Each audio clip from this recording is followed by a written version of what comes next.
So even from the start of November, and in some places even earlier, I've already seen all the Christmas papers and Christmas decorations and the Christmas sell in the towns and the cities.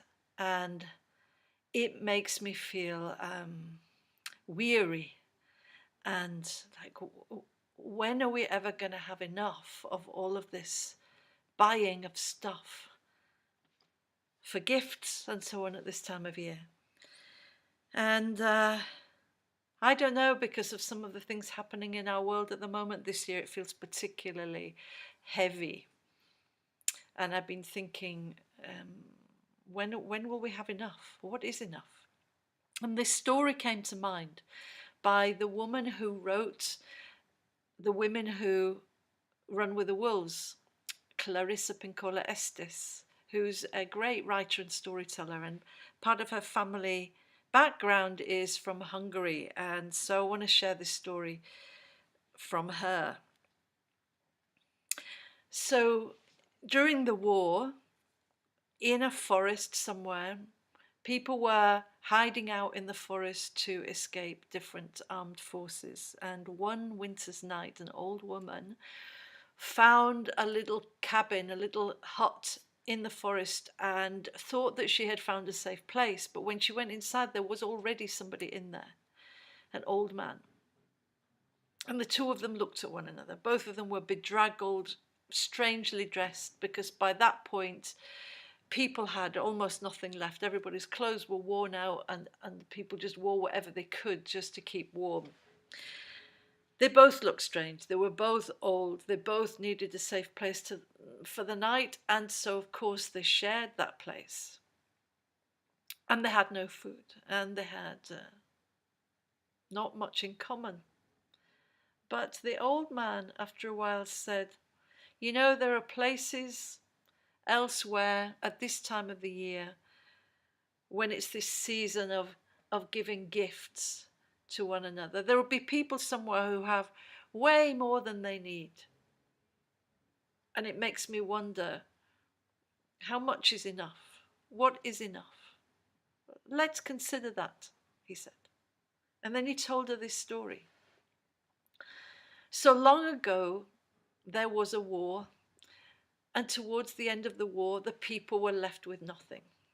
They were wearing rags. They were cobbling together 2 pairs of shoes to try and make 1 pair. There was very little left to eat. But as the war finished, people gradually, slowly began to find ways to pick up their lives again and do the things that they had done before the war. Now, there was a young couple she was lovely, he was handsome, but they were very poor.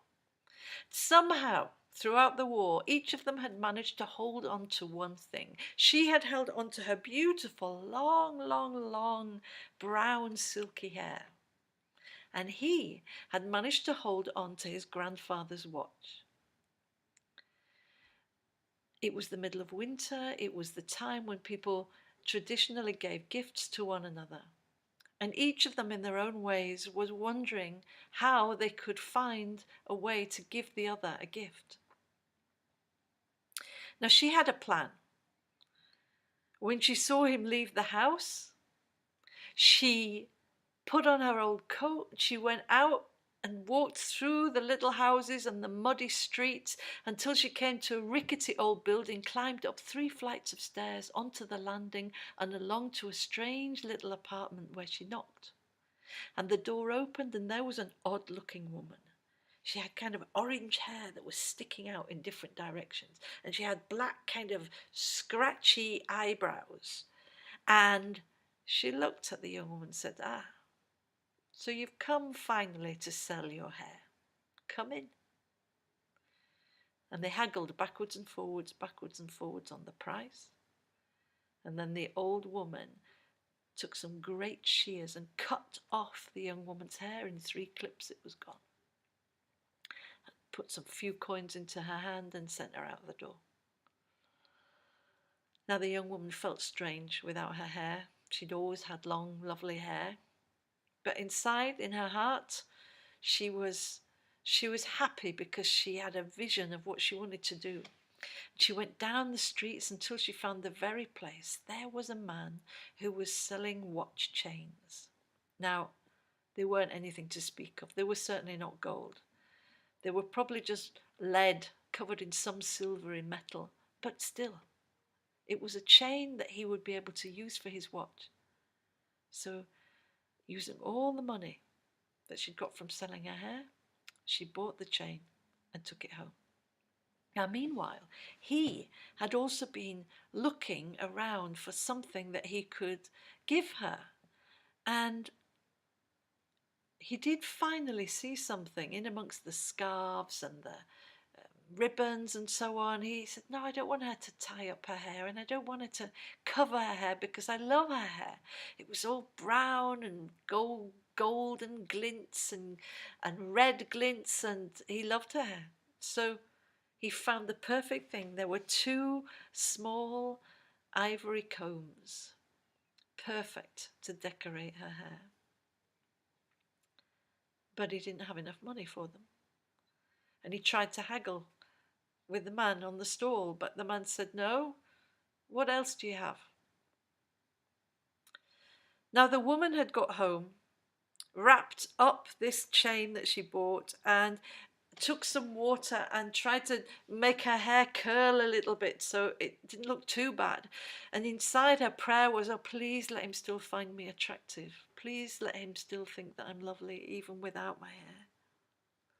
And he came through the door and he saw his wife and gasped. And she said, oh, it will grow.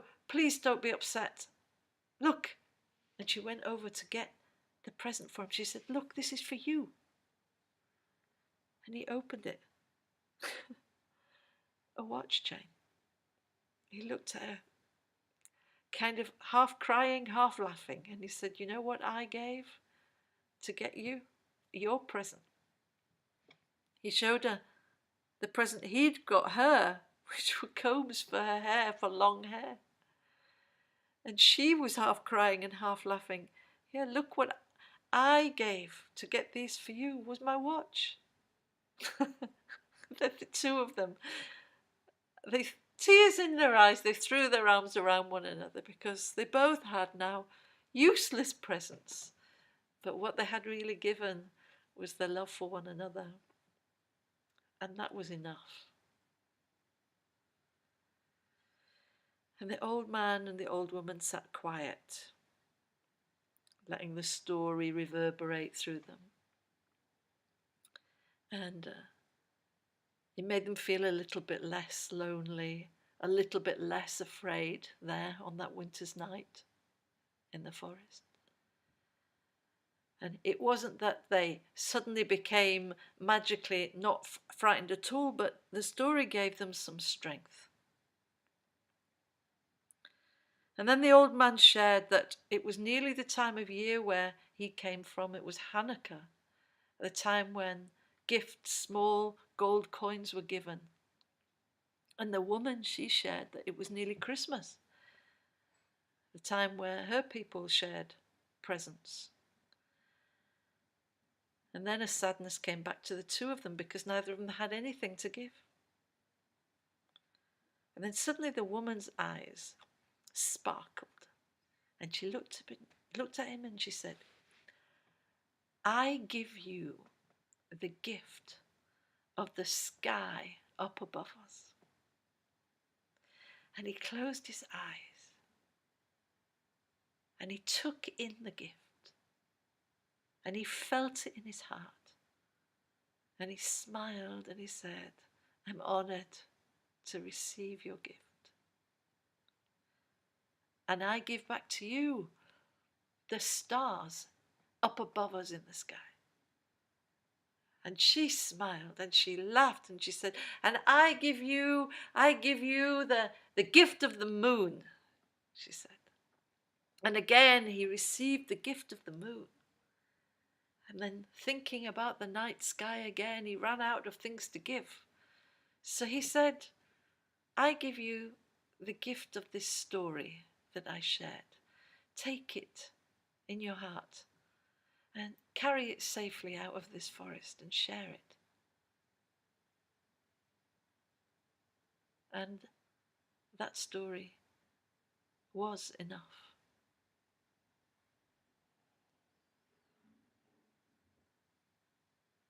So I wonder what you feel is enough for you at this time where we maybe have this traditions of giving. Maybe you could tell this story.